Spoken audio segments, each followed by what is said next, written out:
নমস্কার বন্ধুরা, সবাই কেমন আছেন? আশা করি ভালো আছেন। আমি তো ভীষণ ভালো আছি। তো চলো তোমাদের সাথে ছোট্ট একটা ভিডিও শেয়ার করি। সবারই খুব পছন্দর জিনিস লতি। লতিই বলে আমাদের এখানে, তোমাদের ওখানে কী বলে, মানে কে কী বলে এটাকে কমেন্ট করে জানিও। লতি রান্না তো আমি একটা কাকিমাদের বাড়িতে খেয়েছিলাম, আমার প্রচণ্ড ভালো লেগেছে। আগে তো সাধারণ লতি ভাজা খেতাম, তো আজকে একটু লতি রান্না করে খাচ্ছি, যেরকম মাংস রান্না করে ঠিক ওইভাবেই খাচ্ছিলাম, মানে খাচ্ছিলাম না, সরি, রান্না করছিলাম। তো লতিটা ফার্স্টে সেদ্ধ করে নিয়েছিলাম। লতিটা প্রথমে কেটে ভালো করে সেদ্ধ করে নিয়ে ঝুড়িতে ঢেলে দিয়েছি যাতে সব জলটা পড়ে যায়। ভালো করে সেদ্ধ করে নেবে, খুব বেশি সেদ্ধ করবে না, কিন্তু মোটামুটি ভালো করে সেদ্ধ করবে। তার ফাঁকে একটু চা খেয়ে নিলাম। তালের বড়া দিয়ে চা খেতে কে কে ভালোবাসো অবশ্যই কমেন্ট করো। আমি তো ভীষণ ভালোবাসি, জানি গ্যাস হয়, আমি তবুও খাই, আমার প্রচণ্ড ভালো লাগে।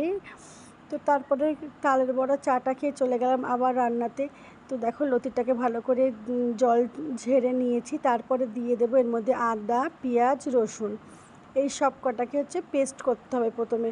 তারপরে জানো, আমি যখনই মিক্সার গ্রাইন্ডারে পেস্ট করতে গেছি তখনই অমনি কারেন্ট চলে গেছে। তারপর তার 1 ঘন্টা পরে কারেন্ট এসছে। এবার আমার তো শিলনোড়াও নেই যে আমি শিলনোড়াতে বেটে নেব। তারপরে 1 ঘন্টা পরে কারেন্ট, তোমরা বুঝতেই পারছো, দেখো যে কারেন্ট চলে গেছে, কি জ্বালা। তারপরে কারেন্ট চলে আসলো, তারপরে দেখো জিরার গুঁড়ো, হলুদের গুঁড়ো, লঙ্কার গুঁড়ো আর গোটা জিরে আর তেজপাতা ফোড়ন দেবো।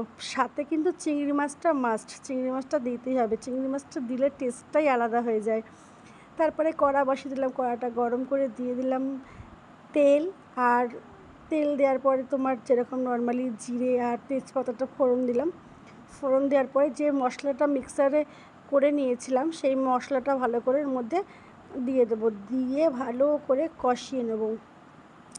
কষিয়ে নিয়ে তারপরে লতিগুলো দেবো।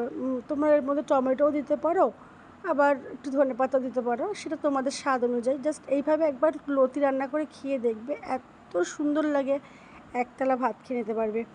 ও আরও একটা কথা, আমার ভিডিওটা যদি ভালো লেগে থাকে অবশ্যই লাইক, কমেন্ট, শেয়ার করে দিও। আর আমার ভিডিওটা কে কোথা থেকে দেখছো অবশ্যই কিন্তু ছোট্ট একটা কমেন্ট করে যেও, কমেন্ট করতে কিন্তু ভুলে যেও না বন্ধুরা।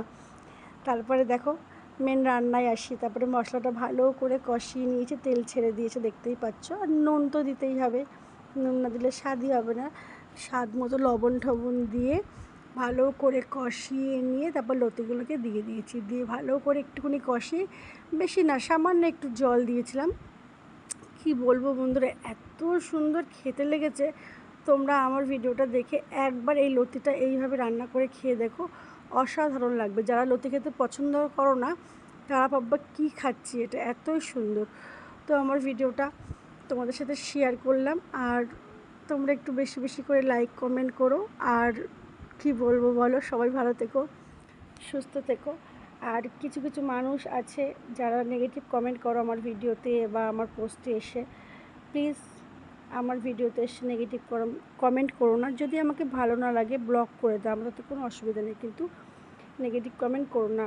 এমন কিছু কমেন্ট আসে, উত্তর না দিলে না দিয়ে কিন্তু নিজেকে ছোটো মনে হয়, বা সেই কথাটা আমার তাদেরকে বলতেও ইচ্ছা করে না, কারণ ভালো লাগে না মানুষকে বাজে কমেন্ট করতে। তো তোমরা যারা আমাকে নেগেটিভ কমেন্ট করো তাদেরকে আমি বলছি, আমার ভিডিও ভালো না লাগলে আমাকে ব্লক করে দাও, তাতে কোনো ব্যাপার না, কিন্তু ফালতু বাজে কমেন্ট করতে এসো না, ঠিক আছে? তো চলো বন্ধুরা, আমার লতি রান্নাটা শেষ হয়ে গেছে।